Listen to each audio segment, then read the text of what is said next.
ನಾನು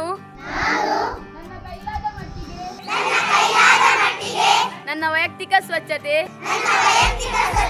ಶಾಲೆ, ಮನೆ ಮತ್ತು ಪರಿಸರದಲ್ಲಿನ ಸ್ವಚ್ಛತೆಯನ್ನು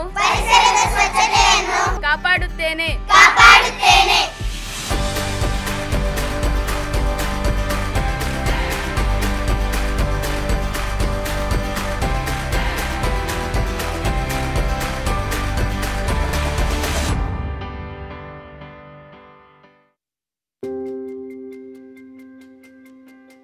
ಸ್ವಚ್ಛ ಭಾರತ ಮಿಷನ್ ಪರಿಕಲ್ಪನೆಯಡಿ ಸ್ವಚ್ಛ ಮನಸ್ಸುಗಳ ಮೂಲಕ ಸ್ವಚ್ಛ ಭಾರತದ ನಿರ್ಮಾಣ ಮಾಡಲು ದಕ್ಷಿಣ ಕನ್ನಡ ಜಿಲ್ಲಾ ಪಂಚಾಯತ್ ಪಣತೊಟ್ಟಿದೆ.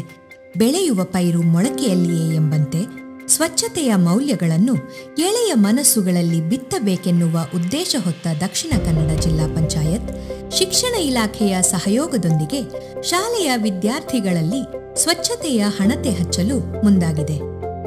ಈ ಒಂದು ಕಾರ್ಯಕ್ರಮದಡಿ ಇಡೀ ಜಿಲ್ಲೆಯಾದ್ಯಂತ ನಾವು ಹಮ್ಮಿಕೊಂಡಂಥ ಕಾರ್ಯಕ್ರಮ ಸ್ವಚ್ಛತೆಯೇ ನಮ್ಮ ದೇಹ. ಖಂಡಿತಕ್ಕೂ ಅಲ್ಲಿಯ ಪ್ರತಿಯೊಬ್ಬ ನಾಗರಿಕರು ಸ್ಪಂದನೆಯನ್ನು ಕೊಡಬೇಕಂತ ಈ ಸಂದರ್ಭದಲ್ಲಿ ನಾನು ಹೇಳಲಿಕ್ಕೆ ಬಯಸ್ತೀನಿ. ಈ ಶೈಕ್ಷಣಿಕ ಸಾಲಿನಲ್ಲಿ ಜಿಲ್ಲಾ ಪಂಚಾಯತ್ನ ಮುಖ್ಯ ಕಾರ್ಯನಿರ್ವಹಣಾಧಿಕಾರಿಯಾಗಿರುವಂಥ ಡಾಕ್ಟರ್ MR ರವಿಯವರು ನಮ್ಮ ಇಡೀ ಜಿಲ್ಲೆಯಲ್ಲಿ ಪ್ರತಿ ಶನಿವಾರ ಸ್ವಚ್ಛತೆ ಶನಿವಾರ ಆಚರಿಸಬೇಕು ಅಂತ ನಮಗೆ ಸೂಚನೆ ಕೊಟ್ಟರು. 2033 ಶಾಲೆಗಳಲ್ಲಿ 3,19,500 ಜನ ಮಕ್ಕಳು ಮತ್ತು ಅಷ್ಟು ಶಾಲೆಗಳ ಶಿಕ್ಷಕರು ಈ ಒಂದು ಪ್ರಕ್ರಿಯೆ ಮತ್ತು ಆಂದೋಲನದಲ್ಲಿ ಸಕ್ರಿಯವಾಗಿ ಭಾಗವಹಿಸ್ತಾ ಇದ್ದಾರೆ. ಸ್ವಚ್ಛ ನಾಡು ಅದುವೇ ಆರೋಗ್ಯದ ಬೀಡು, ತಲೆಗೊಂದು ಮುಂಡಾಸು ಮನೆಗೊಂದು ತಂಡಾಸು, ಸ್ವಚ್ಛ ಗ್ರಾಮ ಆರೋಗ್ಯಧಾಮ, ಸ್ವಚ್ಛ ಭಾರತ ಶ್ರೇಷ್ಠ ಭಾರತ. ಪ್ರಾಥಮಿಕ, ಮಾಧ್ಯಮಿಕ ಮತ್ತು ಪ್ರೌಢಶಾಲೆಗಳಲ್ಲಿ ಪ್ರತಿ ಶನಿವಾರ ಮಕ್ಕಳಿಗೆ ಸ್ವಚ್ಛತೆಯ ವಿವಿಧ ಮಜಲುಗಳನ್ನು ಅರ್ಥೈಸಲು ಒಂದು ಪೂರ್ಣ ಪ್ರಮಾಣದ ಯೋಜನೆಯನ್ನು ಸಿದ್ಧಪಡಿಸಿದ ಜಿಲ್ಲಾ ಪಂಚಾಯತ್ ಅಧ್ಯಾಪಕರು ಹಾಗೂ ಪೋಷಕರ ಸಹಕಾರದೊಂದಿಗೆ ಸ್ವಚ್ಛ ಶನಿವಾರದ ಕಾರ್ಯಸೂಚಿಯನ್ನು ರೂಪಿಸಿದೆ. 100 ಉತ್ತಮ ಅಭ್ಯಾಸಗಳನ್ನು ಗುರುತಿಸಿ ಅವುಗಳನ್ನು ಒಳಾಂಗಣ ಮತ್ತು ಹೊರಾಂಗಣ ಅಭ್ಯಾಸಗಳನ್ನಾಗಿ ವಿಂಗಡಿಸಿ ಸ್ವಚ್ಛ ಶನಿವಾರದ ಕ್ರಾಂತಿಯು 2,000ಕ್ಕೂ ಹೆಚ್ಚು ಶಾಲೆಗಳ 3 ಲಕ್ಷಕ್ಕೂ ಹೆಚ್ಚು ಎಳೆಯ ಮನಸ್ಸುಗಳನ್ನು ಸ್ವಚ್ಛತೆಯ ಕರೆಗೆ ಓಗೊಡುವಂತೆ ಮಾಡಿದೆ.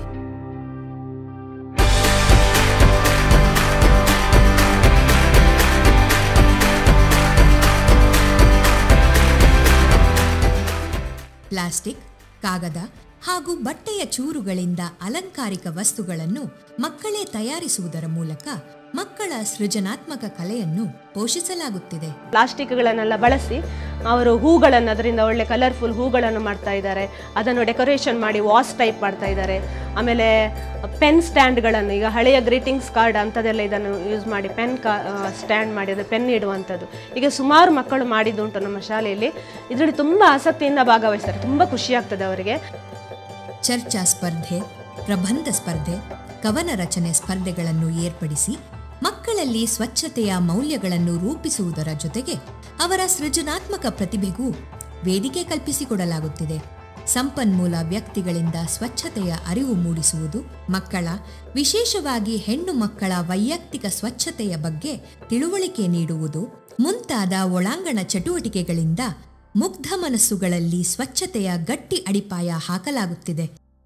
ಶಾಲಾ ಮಕ್ಕಳಿಗೆ ಅವರ ಕೈಯನ್ನು ಹೇಗೆ ತೊಳಿಬೇಕು ಅನ್ನೋದು ಗೊತ್ತಿರೋದಿಲ್ಲ. ಆ ಕೈಯನ್ನು ತೊಳೆಯುವುದಕ್ಕೂ ಒಂದು ಕ್ರಮ ಇದೆ. 6 ಹಂತಗಳಲ್ಲಿ ಆ ಕ್ರಮವನ್ನು ಅನುಸರಿಸಬೇಕು. ಆ ವಿಧಾನವನ್ನು ನಾವು ಶಾಲೆಯಲ್ಲಿ ಹೇಳಿಕೊಟ್ಟಿದ್ದೇವೆ. ದಿವಸವೂ ನಾವು ಸ್ವಚ್ಛತೆ ಬಗ್ಗೆ ಚಟುವಟಿಕೆಗಳನ್ನು ಮಾಡ್ತೇವೆ. ಕಸಗಳ ವಿಲೇವಾರಿ ಮತ್ತು ಉಗುರು ತೆಗಿಬೇಕು, ಕೈ ತೊಳೆಯುವ ಬಗ್ಗೆ, ಕೈ ಹೇಗೆ ಸ್ವಚ್ಛ ಮಾಡೋದು ಮತ್ತು ನಮ್ಮ ವೈಯಕ್ತಿಕ ಸ್ವಚ್ಛತೆಯ ಬಗ್ಗೆ ಹೇಳಿಕೊಡ್ತಾರೆ. ನಮಗೆ ಒಳೆದಿದ್ದೇನಪ್ಪ ಅಂತಂದರೆ ನಮ್ಮ ಶಾಲೆಯ ಪುಟಾಣಿ ಮಕ್ಕಳು, ಆ ಎಳೆಯ ಮಕ್ಕಳ ಮೇಲೆ ಈ ಒಂದು ಸಾಂಸ್ಕೃತಿಕ ಮೌಲ್ಯ ಅಂದರೆ ಸ್ವಚ್ಛತೆ ಅನ್ನುವ ಮೌಲ್ಯವನ್ನು, ಅದರ ಪಾಠವನ್ನು, ಅದರ ಎಲ್ಲ ಆಯಾಮಗಳನ್ನು ಅವರಿಗೆ ಪರಿಚಯ ಮಾಡಲಿಕ್ಕೆ ನಾವು ಪ್ರಾರಂಭ ಮಾಡೋದಾದರೆ ಪ್ರಾಯಶಃ ಮುಂದಿನ ಒಂದು ಜನಾಂಗ ಹೆಚ್ಚು ಅರ್ಥಪೂರ್ಣವಾಗಿ ಮತ್ತು ಆರೋಗ್ಯಕರವಾಗಿ ಮತ್ತು ಸ್ವಚ್ಛ ಪ್ರಜ್ಞಾಪೂರ್ವಕವಾಗಿ ಇರುತ್ತೆ ಅನ್ನೋದು ನಮ್ಮ ಭಾವನೆ.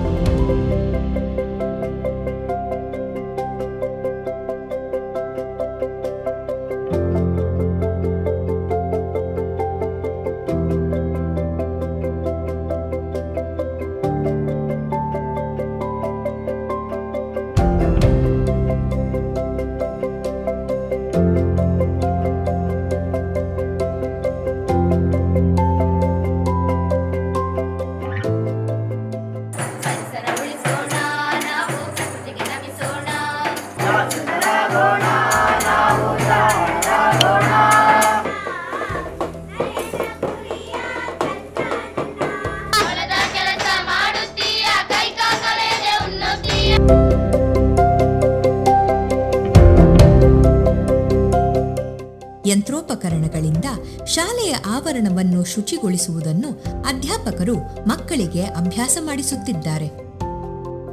ಮನೆಯಂಗಳದ ಹಾಗೂ ಶಾಲೆಗಳ ಸ್ವಚ್ಛತೆ, ಶೌಚಾಲಯ ಹಾಗೂ ಪರಿಸರದ ಸ್ವಚ್ಛತೆ, ಪ್ಲಾಸ್ಟಿಕ್ ನಿರ್ವಹಣೆ ಮುಂತಾದ ಚಟುವಟಿಕೆಗಳನ್ನು ಖುದ್ದಾಗಿ ಅಧ್ಯಾಪಕರೇ ನಿಂತು ಪ್ರತಿ ಶನಿವಾರದಂದು ಮಕ್ಕಳಿಗೆ ಕಲಿಸಿಕೊಡುತ್ತಾರೆ. ಮಕ್ಕಳು ಅದನ್ನು ಬೇರ್ಪಡಿಸ್ತಾರೆ. ಯಾವುದು ತ್ಯಾಜ್ಯ ವಸ್ತುಗಳು ಬೇರೆ ಬೇರೆ ಆಗುವಂಥದ್ದು. ನಾವು 3 ಬಾಕ್ಸ್ ಇಟ್ಟಿದ್ದೇವೆ ಬೇರೆ ಬೇರೆ, ಅದರಲ್ಲಿ ಬೇರೆ ಬೇರೆ ರೀತಿಯಲ್ಲಿ ಅವರು ಅದನ್ನು ವಿಲೇವಾರಿ ಮಾಡ್ತಾರೆ. ಗಿಡಗಳನ್ನು ನೆಟ್ಟು ಕೈತೋಟ ನಿರ್ಮಿಸಿ ಹಣ್ಣು ತರಕಾರಿಗಳನ್ನು ಬೆಳೆಸಿ ಮಧ್ಯಾಹ್ನದ ಬಿಸಿಯೂಟದಲ್ಲಿ ಬಳಸುವುದರ ಮೂಲಕ ಮಕ್ಕಳ ಆಹಾರದಲ್ಲಿನ ಪೌಷ್ಟಿಕಾಂಶವನ್ನು ಹೆಚ್ಚಿಸಲಾಗುತ್ತಿದೆ. ಮನೋರಂಜನೆಯಿಂದ ಕೂಡಿದ ಕಿರುಪ್ರಹಸನ, ಬೀದಿ ನಾಟಕಗಳನ್ನು ಮಕ್ಕಳಿಂದ ಮಾಡಿಸುವುದರ ಮೂಲಕ ಸಾರ್ವಜನಿಕರಲ್ಲಿಯೂ ಸ್ವಚ್ಛತೆಯ ಅರಿವನ್ನು ಮೂಡಿಸಲಾಗುತ್ತಿದೆ. ಜನರಿಗೆ ನಾವು ನೇರವಾಗಿ ಹೇಳುವುದಕ್ಕೂ ಮನರಂಜನೆಯ ಮೂಲಕ ಹೇಳುವುದಕ್ಕೂ ವ್ಯತ್ಯಾಸ ಇದೆ. ಜಾಥಾ ಮತ್ತು ಒಂದಿಷ್ಟು ಬೀದಿ ನಾಟಕಗಳನ್ನು ಮಾಡುವಾಗ ಇನ್ನೇನೋ ಮನರಂಜನೆ ಇದೆ ಅಂತ ಜನ ಒಂದಷ್ಟು ಆಕರ್ಷಿತರಾಗ್ತಾರೆ ಮತ್ತು ಒಂದಷ್ಟು ಜನ ಹೌದು ಇದು ಸತ್ಯ, ಪ್ಲಾಸ್ಟಿಕ್ನಿಂದ ಈ ರೀತಿ ಅನಾಹುತ ಆಗಿದೆ ಎಂಬುದನ್ನು ಮನಗಾಣ್ತಾರೆ.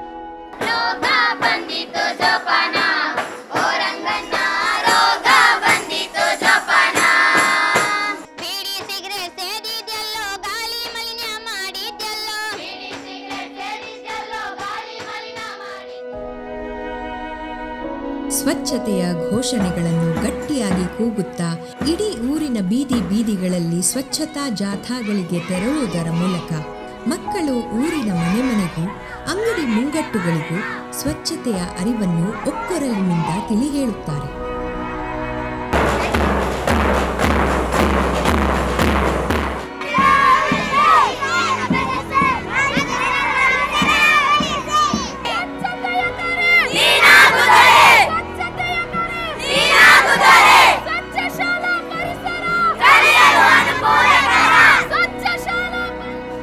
ಈ ಮಾದರಿ ಹಳ್ಳಿಯ ಊರಿನ ಪ್ರತಿಯೊಬ್ಬ ಪ್ರಜೆಗೂ ತಮ್ಮ ಸ್ವಚ್ಛ ಮನಸ್ಸುಗಳ ದೀವಿಗೆಯಿಂದ ಸ್ವಚ್ಛತೆಯ ಬೆಳಕನ್ನು ಪಸರಿಸುತ್ತಾರೆ.